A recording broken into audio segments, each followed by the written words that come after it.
of climate, of history, of language and traditions, of thoughts and habits that differentiates the people and the nations of the world. It calls for a wider loyalty, for a larger aspirations that any that has animated the human race. It insists upon the subordinations of the national impulses and interest to the imperative claims of a united world.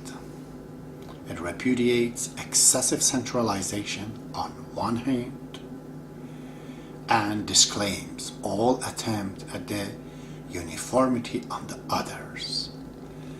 Its watchword is unity in diversity, such as Abdul-Baha himself has explained. My God.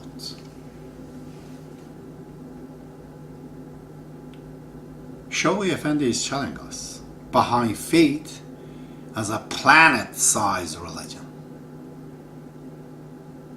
In this system, there has never been such a thing.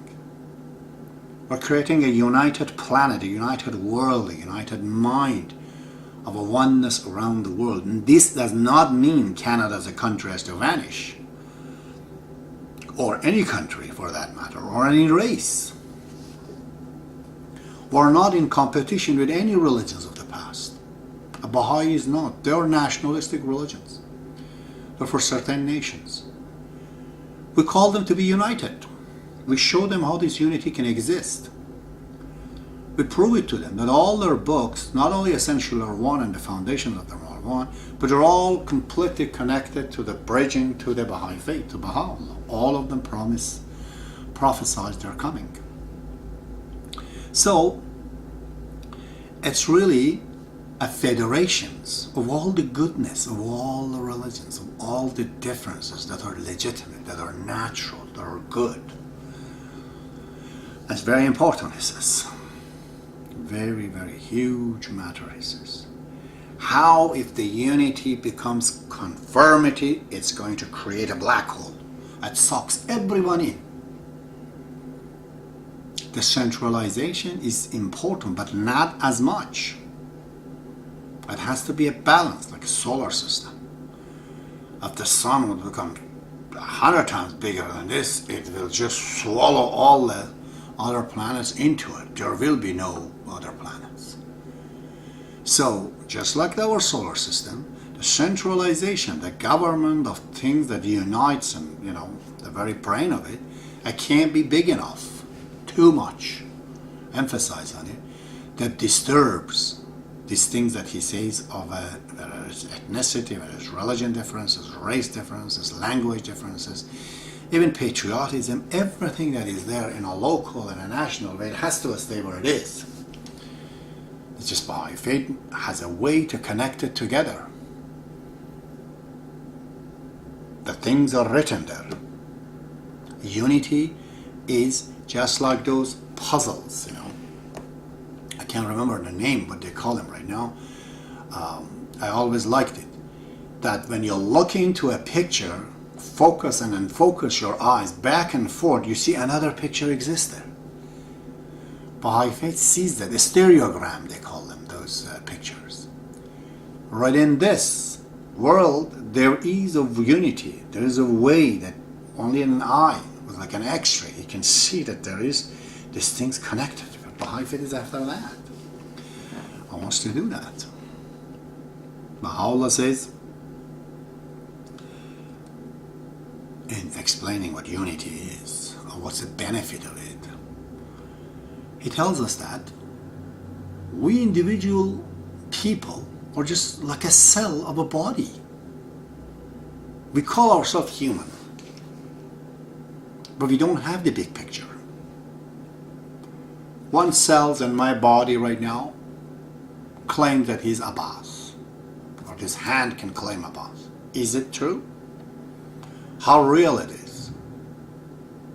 They can claim they are me, and they're telling the truth, But they don't have the big pictures of the whole thing. If they would, which in the case of the body they do, because they're all connected together, naturally the way it's made. But if humanity becomes like that and understands that, then lots of problems get solved. Imagine this hand is broken and this hand wants to play, wants to do something else. The pain would not allow this hand, wants to put the whole body to sleep. This hand cannot enjoy living happy life if the other hand is broken, or any part of the body for that matter. This is what we have to understand.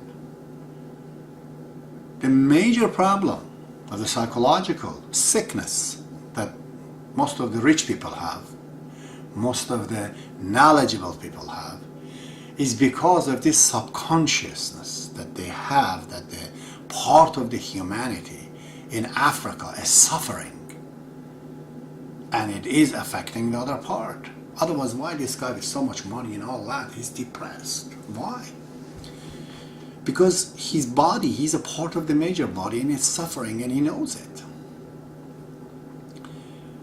When you become more knowledgeable, more understanding, richer, let's say from the foot, you travel all the way, you became a part of the brain. A knowledgeable person would be the brain of humanity. Well, there, since you're knowledgeable and understand, then you know there are trouble. It gets you. So the solution is what?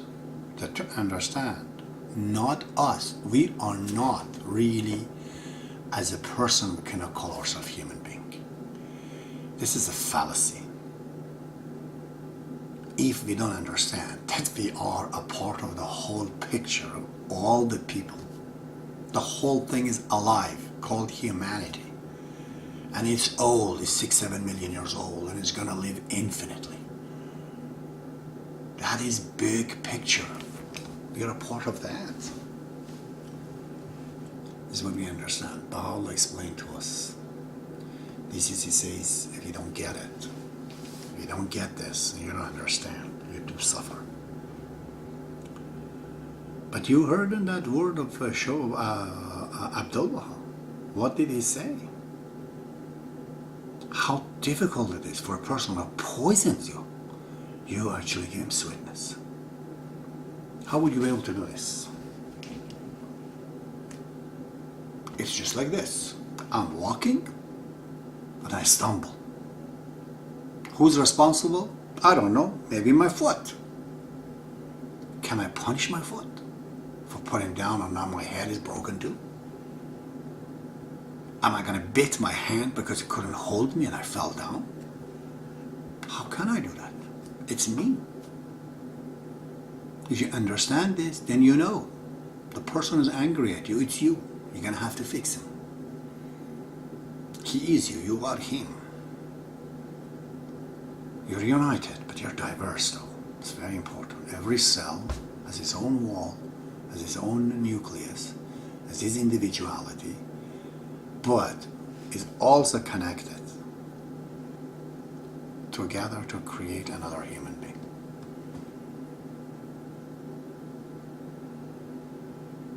This is, if you understand this, then you know you have to give sweetness to a person who has poisoned you. It shows enmity to you. You have to show kindness. Because if simply he's bad and you're trying to be bad as well, it's just going to be a game. It goes on and on and on and on. I'll bring it to my friend in Israel to them. If my dear friend in Israel, they just stop retaliations against the people that they're killing them. They're beating them up. Stop retaliations. Then the game will be stopped because it's a game. They have to show power. They have more understanding. If they do, how many times is so-called, enemies can attack them? Not too many times. The whole world will know that they're crazy then. And Israel gets exonerated. They should do it. Because no other way worked. Let's do this. Do not waste your time in killing the enemy. That's waste of your time and money and weapon. Because if he's dead or alive, it means nothing to you. And you're going to get rid of him. Comes another one after. So the best is not to play this game of hatred and I hate you, you hate me, and you get this and I revenge and this and that. Stop this cycle of violence. Stop it. Let them attack you. You only defend yourself.